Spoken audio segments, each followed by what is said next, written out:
Stanford University. I'm Amy Shapiro. I'm the Director of Programming and Engagement here at the Anderson Collection. So thank you for coming. It's really thrilling to have people inside the museum, in person, looking at artwork, meeting with artists, and being here together.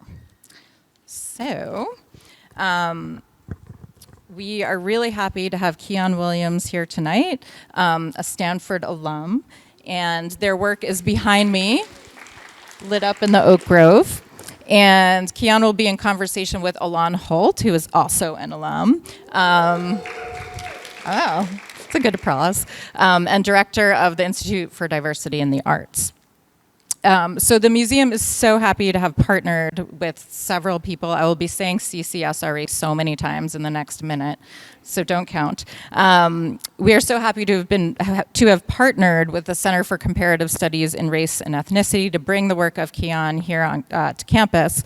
And they approached us this past summer asking, hey, do we have a site where we can install this work for the commemoration of the 25th anniversary of CCSRE? So we're really thrilled to be able to do that here. The installation of Reaching Towards Warmer Suns and this program are supported by the Anderson Collection, the Center for Comparative Studies in Race and Ethnicity, the Institute for Diversity in the Arts, Feminist Gender and Sexuality Studies, and Stanford Humanities and Sciences. Now, switching gears a little bit, Paula Moya, is the current director of CCSRE, and she will introduce Alon and Keon, but she has a long history at Stanford, and she came on campus just as CCSRE began 25 years ago.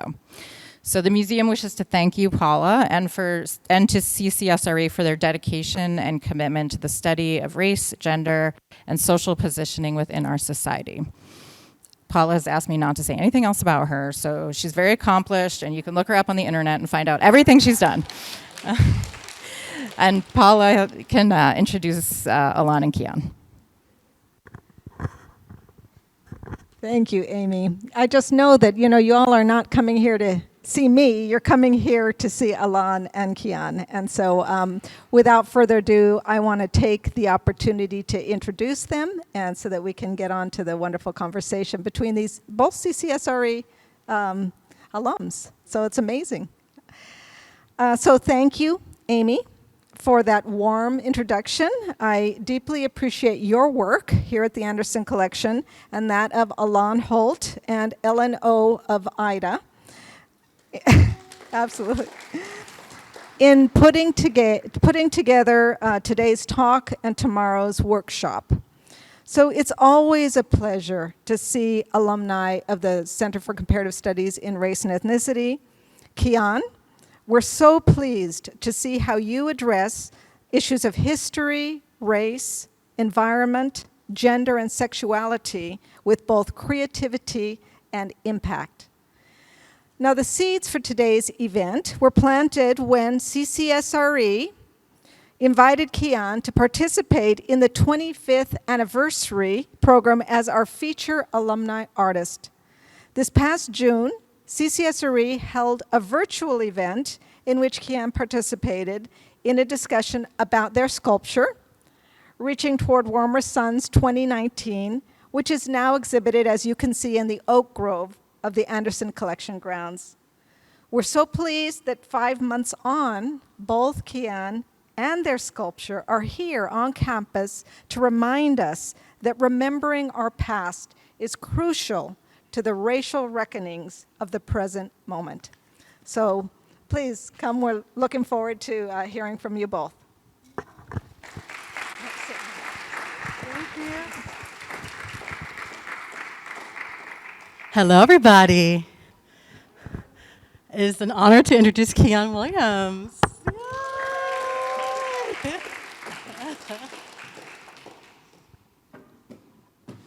First, I just want to say it's just really beautiful to be in the room with all of you today. It's just like so great to see so many familiar faces in the room, so many new faces, and to be able to be in conversation with you, my friend who I've known for almost 11, 12, almost 12 years. And so Yeah, so we've been collaborators, we've been accomplices, we've been friends, and it's really beautiful to have been in conversation and relationship with you so long and to see the evolution of your work, which we're going to talk through a few of the different pieces that you've done throughout the years, especially in your post-Stanford career. And of course, we'll be talking a lot and deeply around the work that's installed now, which just feels so beautifully full circle, reaching towards warmer suns. Perfect. Is it on? Yeah, Oh, amazing. it's on. And then afterwards, of course, we'll have an opportunity for folks from the audience to ask questions of Keon, both as an artist, as an alum, as a practitioner, as a thinker, all of those things. So please get your questions ready. But first, will you talk about the trajectory of your work? Like I said, when I first met you, you were a performer. I remember you literally, like, the way that you walked down Santa Teresa was just like this vision. And as a freshman, I was a junior when you were a freshman. Mm-hmm. And I just was so drawn to you as just like the light that just shone off of you and the way that you carried yourself and took up space. So I know you as a performer first and foremost. I know you as a human first and foremost. Indeed. As a performer from there, but now you've moved into making material objects, making sculptures. Could you walk us through that trajectory from performance-based work to material-based work? And I know we have some slides there too. Absolutely. Before I begin and jump in, I also want to just extend my gratitude to you, to all the folks who made this possible. I'm so thrilled. It's so special to be back at a place that was so central to my own creative becoming. And so I'm just thrilled to be here with you all and to share a bit both about my practice, but also my journey. So when we met, we were both studying in undergrad, and I was at the time taking lots of classes in at the intersection of CSRE and performance studies. And I was at the time being introduced to both artists and a type of art making in which performance artists were using their bodies to engage with, confront the conditions that were limiting and shaping their lives. So I'm thinking specifically about Ana Mendieta, I'm thinking about Pope L, I'm thinking about Adrian Piper, are all artists who were specifically engaging in a type of like public protest art of like going into the streets and staging interventions, be they against a myriad of social and political injustices. And so as I was learning about these artists and kind of generating my own work, one example of like an early work that I was doing following this sort of tradition was Where Will the Poor Go?, which I staged in New York City in 2014. So after I graduated, excuse me. Okay. And this was a performance in which my collaborators and I dressed in garbage bags and moving boxes with text that read, "Where will the poor go?" on the front. And we processed through different neighborhoods throughout New York City, starting in Bedford-Stuyvesant in Brooklyn, where I lived. And we traveled by train up to Harlem, New York. And the procession ended in front of a Whole Foods in which a crowd gathered around us and kind of began to engage that question. But this early performance, again, was like me using my own body as a way to like both call attention to and contend with the sort of larger political conditions that me and my community were encountering. Yeah, I remember this was right around the time when Whole Foods moved into Harlem. And it was a really big and important moment around the shifting demographics of that neighborhood from being, of course, an historically African-American community to being one which was just becoming an extension of Manhattan, which is to say wealthy white communities were really moving in explicitly. And so I know that this site wanted to call that attention to this site of Whole Foods. So it wasn't just any Whole Foods, but it was like around that time when Whole Foods was moving in, which, as we know now, is one of the clear markers of gentrification. Totally. Thank you for that context. Yeah. And also, I should add that, when I was beginning to work in performance, I was drawn to its possibilities as like a political intervention, because it related to some of my early like activist and community organizing work from when I was like, in high school, of like, when I was in high school, we staged a public walkout across like my school district in New Jersey, in protest to like budgetary cuts that the state legislature was making against that like negatively impacted public schools. So I saw like a relationship between activism and community organizing, specifically within like performance as protests. And it also was this sort of the inner, or it was like the immediacy of performance that drew me to it, and the fact that it didn't take a lot of material resources, so it was accessible. Whereas like other forms of art at the time didn't feel as accessible, both because of like the cost of art materials, or like the need to like be engaged in some type of like technical training that also was associated with like cost as a prohibitive barrier. And so I was really drawn to performance as an early sort of creative outlet for all of those reasons. Beautiful. I would love to see some more. Absolutely. This next work, Unearthing, is really what I consider one of my first like fully realized works. It was staged in 2018 at Dixon Place, an experimental theater club in New York City. And this particular work came out of a residency that I was doing called Emerge NYC. That is a performance artist residency housed, or formerly housed, at the Hemispheric Institute for Performance and Politics at NYU. Which all the young artists should definitely apply to that program. Such a huge and beautiful program. Absolutely. And a great community of people. And in this performance, or in that residency, when I began that residency, I like was newly graduated and in New York City and cultivating a life, or attempting to figure out how to cultivate a life as an artist, and also working a full-time job.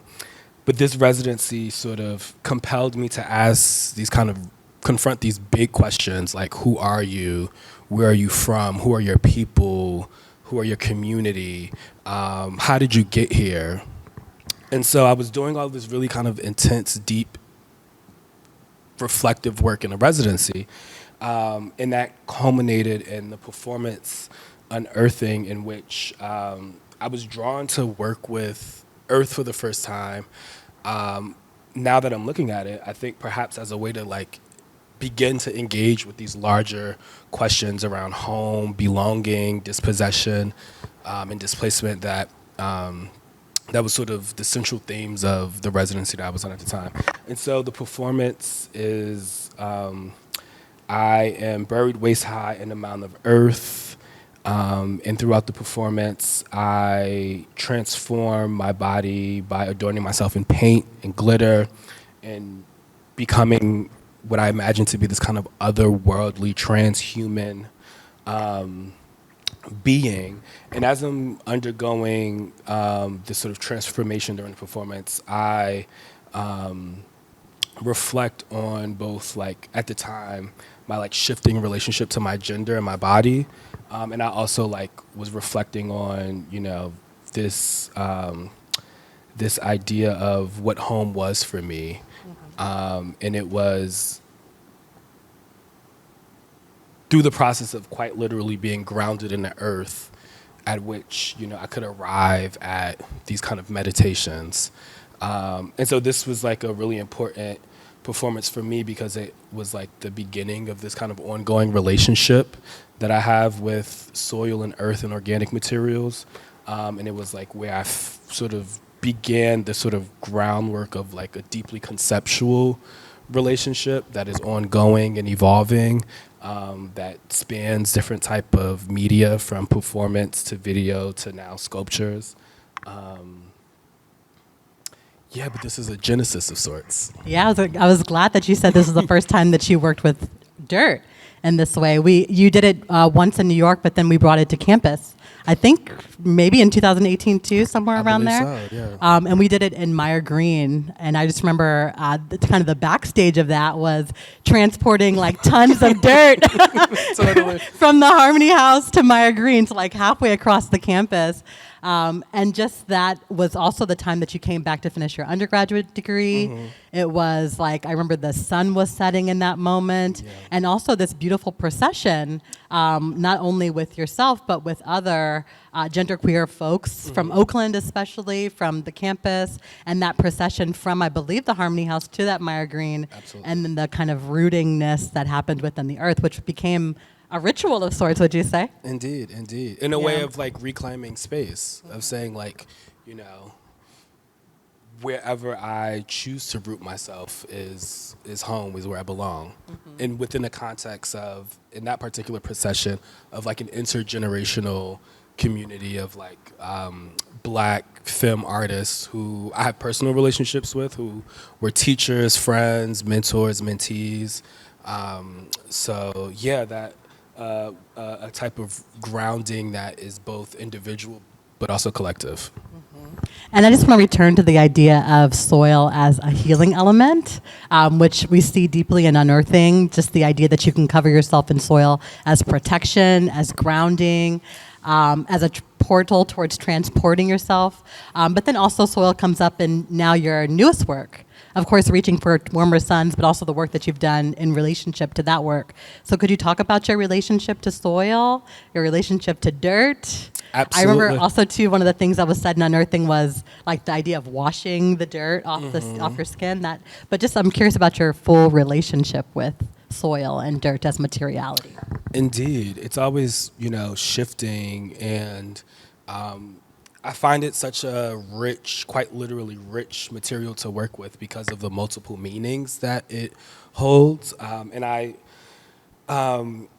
explored that relationship a bit in this piece I did while I was in grad school, An Intimate Encounter with Dirt.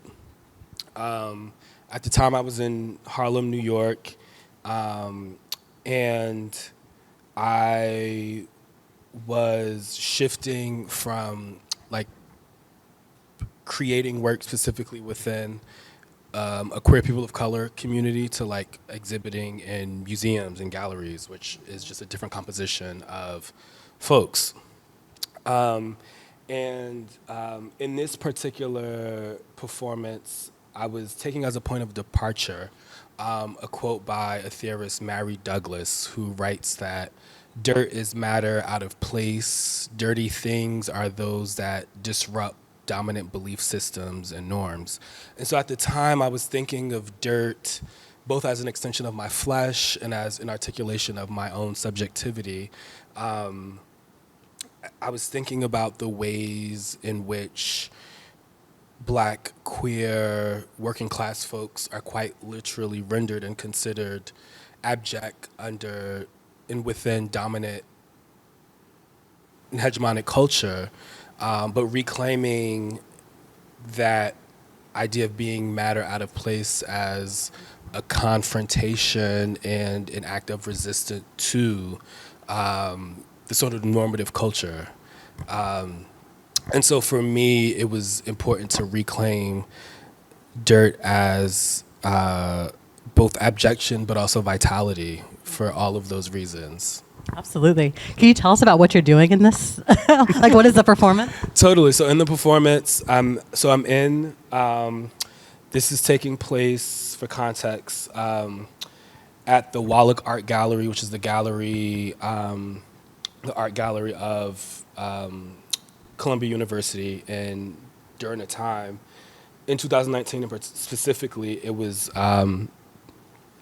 newly open to the public, so it's a brand new building in West Harlem, and the building was a part of the university's redevelopment plan of extending its campus farther north into Harlem, and in that process using eminent domain to displace the residents who were living there at the time. And the building is also like built by a famous architect, Renzo Piano, who also built the Whitney. And so I was just quite literally taking all of my dirt Yes. and bringing it into the museum. It's like pristine, all white walled. White cube. Yeah. And what did they say? I mean, it's art. What can you say? I love it. And using a series of like improvisational gestures, I'm like, working the material onto a white wall. So like I begin by like throwing it on the wall, smearing it, and then at one point I'm using like sort of the entirety of my body, my face, my feet, my tongue, and I'm just, really deeply engaged with like, using the earth to, make these kind of improvisational marks onto within the white cube. It reminded me of this quote from Cherie Moraga, who, of course, is the mother of Women of Color Feminism and co-author or co-editor of this bridge called My Back. So I also want to read the quote really quick because it reminds me of this piece so much. I will tell you how hungry my body is to know something beyond the colony. I am she who puts her face in the dirt, my bare knees slipping beneath me. I lay my belly down on the ground. The hard earth is a pillow for my cheek, but I do not rest. I make right with dirt and fingernail, stone and fire. I eat dirt like sacrament. I tell you that I am just that hungry for just one whole story that feels true to me. So it feels so resonant because through this exploration with dirt, you learned kind of historical context of dirt, especially as it relates to Black people. So you want to talk about the dirt eaters, and I don't know if you want to go there right now. Sure, totally. Okay, I know that's probably. Well, would you like to? No, I Kind of love just that. like I love the that historical relationship. context. Yeah. Totally. I just made it. I love these threads. And another one of the first sculptures that I made, which I'm not, let's see if it's a part in this slideshow. I didn't include it in this slideshow, but one of the first sculptures out of earth that I made was inspired or took inspiration from sort of act of geophagy, of consuming earth, which I learned was a practice amongst enslaved Black people in the South and in the Caribbean of consuming the earth for a range of like different contexts that I personally don't know like the rootedness in, and so like won't claim to know.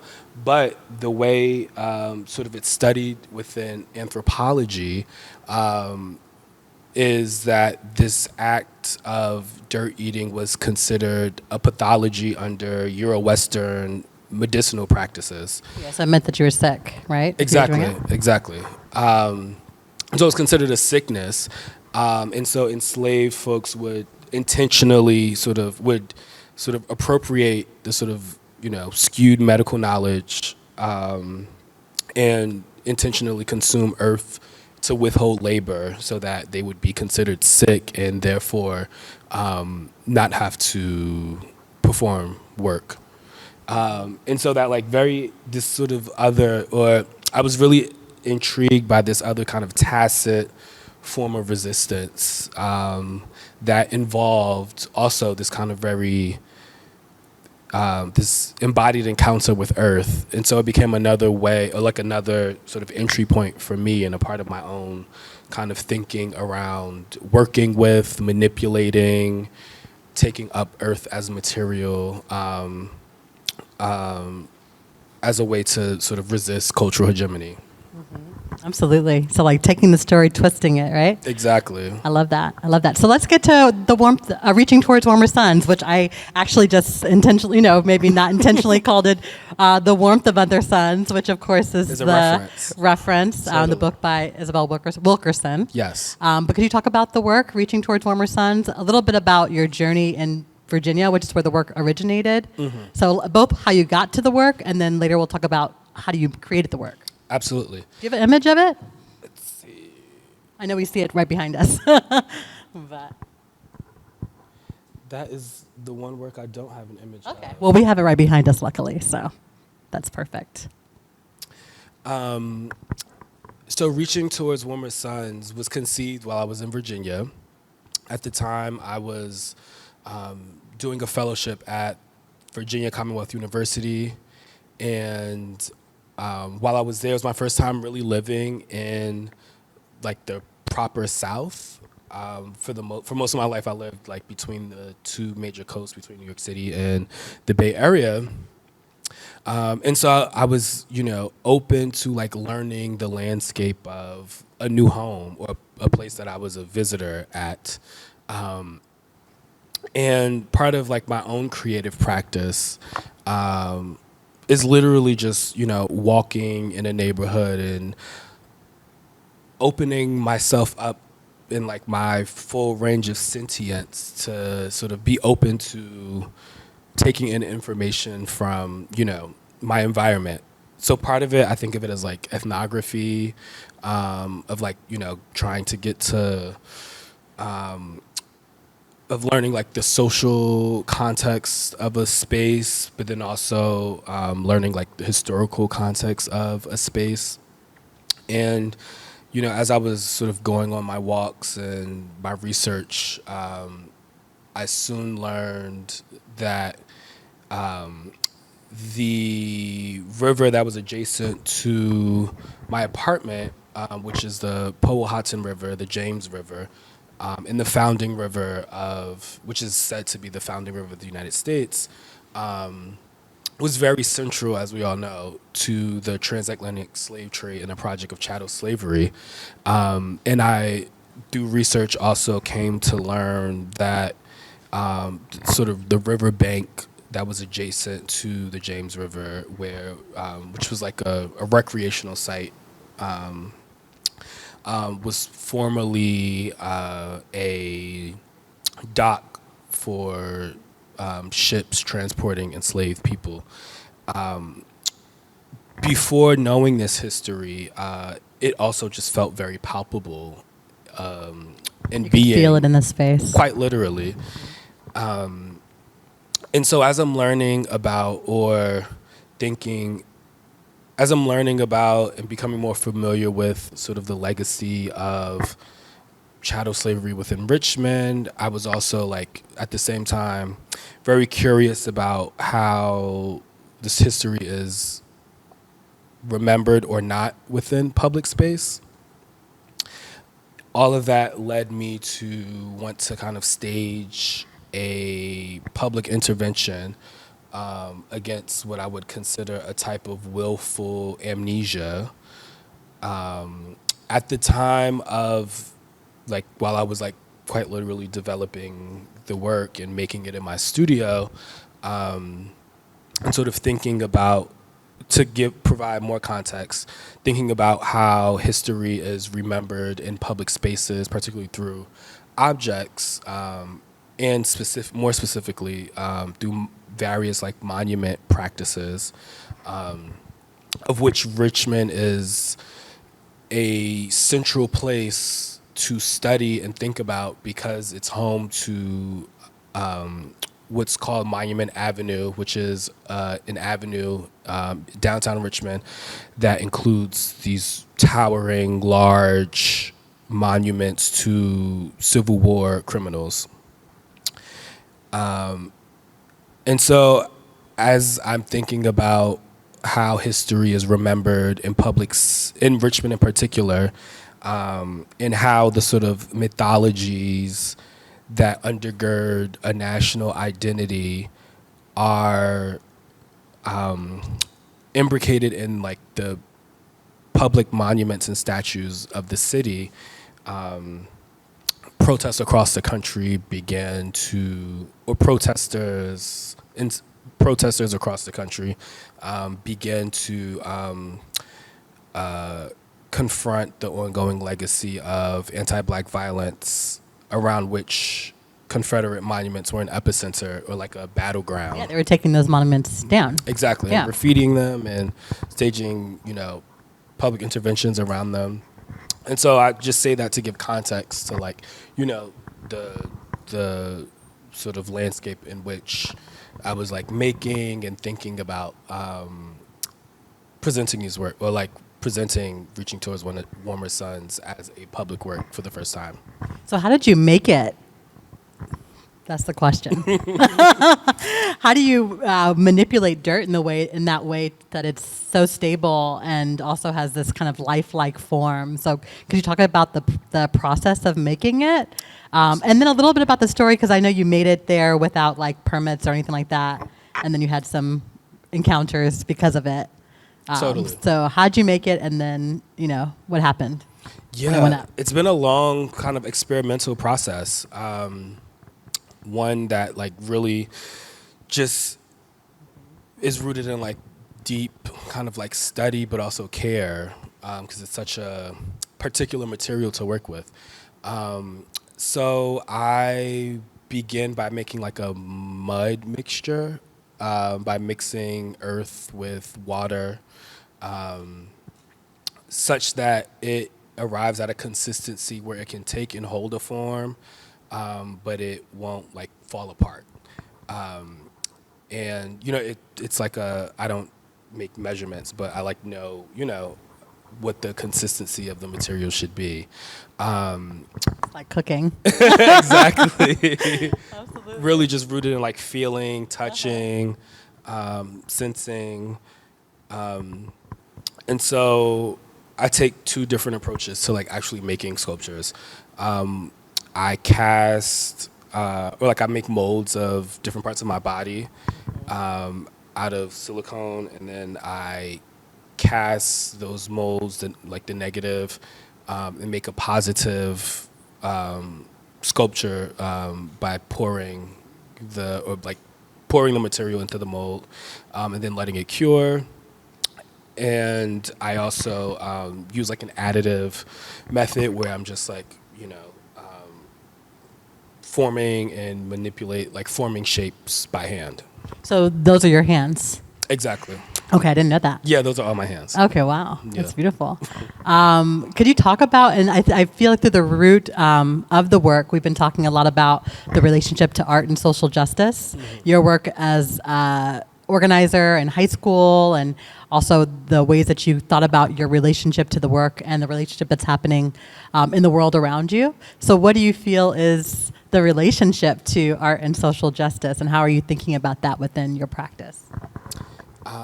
I think that's a complicated relationship Same way. between art and social justice. And by that, what I think that it is first dependent on context. And so I think that social justice as a definition, like as a sort of first as a working definition, as sort of a project rooted in both addressing and repairing structural and systemic harm, is a productive approach and framework to consider an art making practice. And by that I mean in terms of like art pedagogy, right? Learning about art making within the context of how it can exist outside of just like art in and of itself, but how it engages larger sort of ideas of history, of how it's a part of the world we inhabit, as opposed to what sometimes in art programs, and I'm thinking like fine art, studio art programs, sort of the pedagogy is mostly rooted in like making or technical skill, developing technical skills of like making work and learning about like the history of a specific media. So how to do something versus why we were doing this thing? Exactly, but also in ways that potentially can feel like isolated from the world at large. And so I think I find thinking about art and how it relates to different parts of life and how it potentially can transform culture is a great framework to think about it. I'm very dubious around how social justice is used to market art as like a marketing strategy, which is different than a pedagogical approach. Say more about that. I'm curious. How is art used to promote, as a marketing strategy for social justice? Again, I think that like context and definitions are important, which is why like I tried to name a kind of like what I was sort of naming as like social justice as sort of projects rooted in like repair and addressing structural harm. When I was an undergrad, in fact, I once went to a museum in which like the language of social justice was used to talk about, a portrait of a black man and, a $50,000 portrait of a black man in a museum. And, I was confused about how this art object and this painting somehow related to addressing or repairing, structural harm. And as my thinking about that evolved and continued, I also didn't know if using that language, if that language was like necessary to talk about certain artists, if certain artists themselves named their own projects and practices. I guess like the self-naming is really important. Like if artists are naming themselves as being engaged in a social justice project or not, or if it's like being kind of deployed by institutions or other people to like, introduce the work into a public. I think that's an important distinction. Mm-hmm.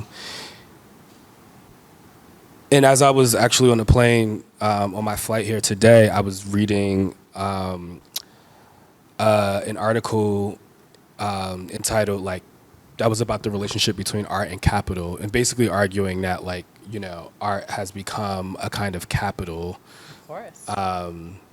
And if that is the case, then how can it like, be engaged in a social justice project if it's not only being like sort of appropriated? Mm-hmm.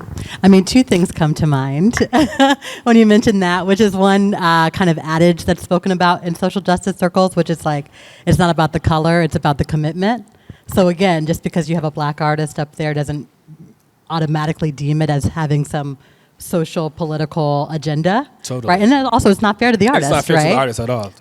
So it's not about color, it's about commitment, which also implicates all of us in this room to say like it is our justice and it is our duty to begin. We don't have to, but we're all invited to that conversation and those actions towards advancing the way we think about ourselves and others in society. So that social justice element.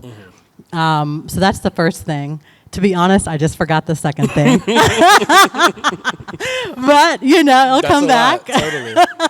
It'll come back. But definitely I appreciate, here we go. The idea about capital, right? Mm-hmm. So I've said this publicly before, but capitalism by its nature neutralizes any opposition to it. And so that, what you're talking about, that $50,000 portrait, that's then called revolutionary or things like that. It is really a neutralization of any potential it has towards doing any good in the world, right? So capitalism generally neutralizes any opposition against it. And so we see that with the rise of course, the art market. We see that with the rise even of the integration of black artists, artists of color into the canon of art history in this contemporary moment. But what is it doing? How is it actually changing the reality of, thinking about your first piece, where would the poor go, right? Like how is it actually changing the reality of actual people?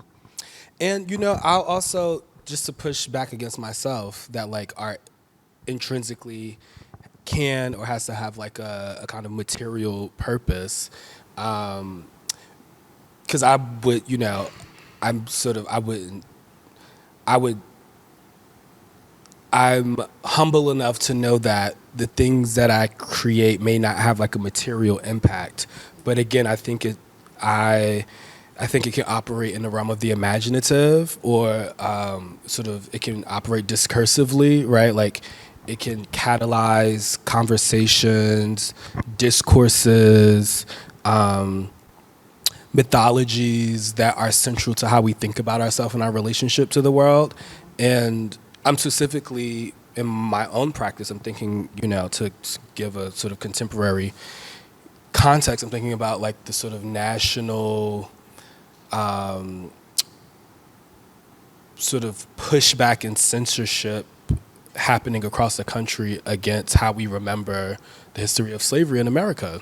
I'm thinking about the 1619 Project and Nicole Hannah Jones's the backlash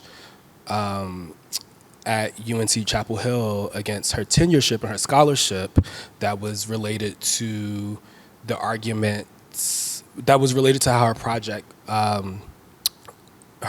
articulated the centrality of chattel slavery to the Project of America. I'm thinking about, legislatures across the country right now attempting to enact bills that revise how the history of slavery is taught in public schools. Right? It's a battle about how we remember the past and how the past and again the stories and the mythologies that we choose to embrace or not create a kind of collective identity. And this sort of intervention and a possibility I think art can make, or at least the kind of practice that I'm invested in, is one of remembering, because again, to remember is to move toward, is like at least the first act towards repair in any kind of like transformative or restorative framework. Yeah, you have to acknowledge it to know what to do next, right? Absolutely. So you talk about the past a lot, but what is your future? What is the future? Maybe that's too deep to talk about in person. But what are the futures that you're calling for, and what does a future look like that's more just both to the folks on the margin? What does that future look like for you? And I think we'll move into questions after that from the audience. Absolutely. To relate it back to my deep sort of relationship and fascination to Earth.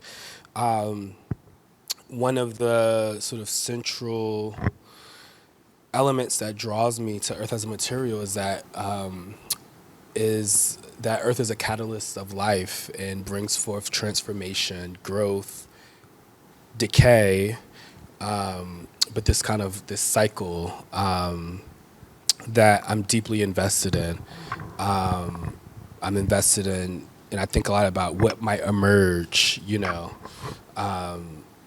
and so as I think about sort of a liberated future, in a very concrete way, I think that liberation looks like being able to,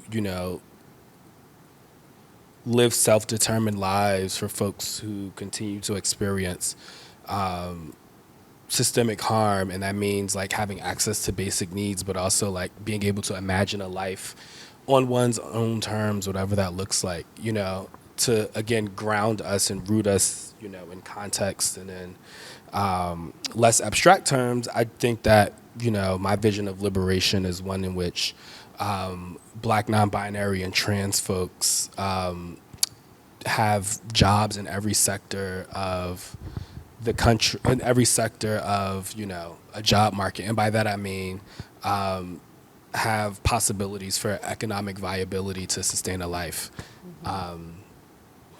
Yeah. Thank you. When you said that, I got chills. I think that's so real. I just want to, again, give some room for the audience to ask questions. We have so many beautiful communities here. We have IDA Fellows here. We have students from Queer Sculpture here. We have community members, so many folks from various different parts of our campus in the arts here at Stanford. Again, big shout out to CSRE as well. I know folks are here from CSRE and students as well. Any questions that you have for Kiyan? Hi, thank you so much for coming. It's been lovely to hear from you and to be viewing your work both here but also on the slideshow. Thank you. I'm particularly interested in like the ethnographic work that you're doing as an artist. I feel like I experience cities very similarly in that they just really inspired the work that I'm doing at the time. So I'm curious as to like which city or which group of cities has been most, I guess, inspirational or like impactful on your work and why that is. You want to speak to some of that? Absolutely. Well, where have you lived first? Totally. Run it down. So I was born and raised in New Jersey, in Newark. I lived here in Palo Alto and then later in Oakland during my like undergraduate and for a little bit of my postgraduate studies. I've lived in New York City, where I currently live and have lived off and on for the past 7 years. And then I also lived in Richmond for a year. And I've traveled to other places for like research. I travel a lot through the American South, so like North Carolina, Georgia, mostly along the coast. I've traveled to different parts of the Caribbean, the United States Virgin Islands, and Puerto Rico. Again, as like research and a part of like a larger project of attempting to retrace my family's migration to the main continental United States. By way of answering your question, I'll say that, what I find most impactful is that in all the places that I live have like, and that I've named and that I travel to have really rich Black communities. Like there are places where Black people live, and there's kind of like I'm attempting to make an argument or articulate a kind of like cosmopolitan Blackness, which is to say that because of the history of Black people in America and migration,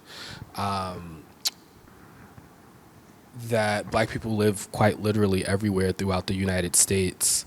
And so when I'm traveling, that's what I'm curious about. I'm like trying to learn about like the particular experiences of communities of Black people where I am. Like, how did one community, arrive at this particular location? I'm thinking about living in Oakland and like learning that like a lot of Black people from Oakland arrived there from the South, and that during World War II specifically, there were opportunities for Black people to work in like the shipbuilding and like sort of that industry.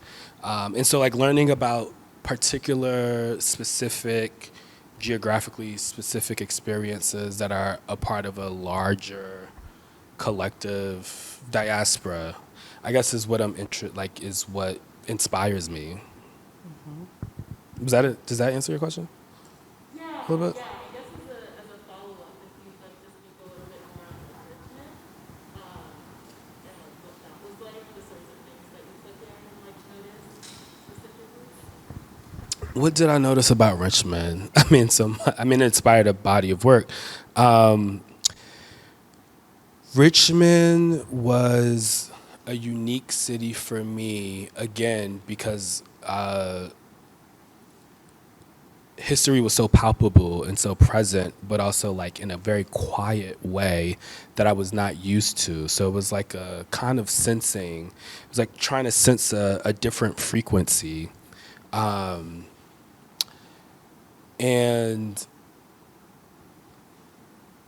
in terms of like learning, like ethnography and learning about like the sort of composition, both like the racial composition of Richmond,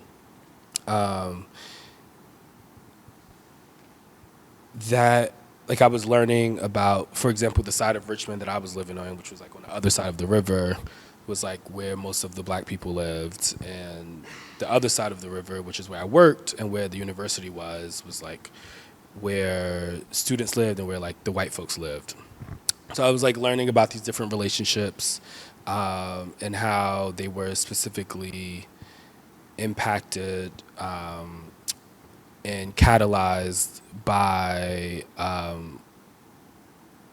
sort of the history of industry in the city. Mm-hmm. Absolutely. Yeah. Thank you. It's an honor to know you, Kiki. Likewise. Yeah.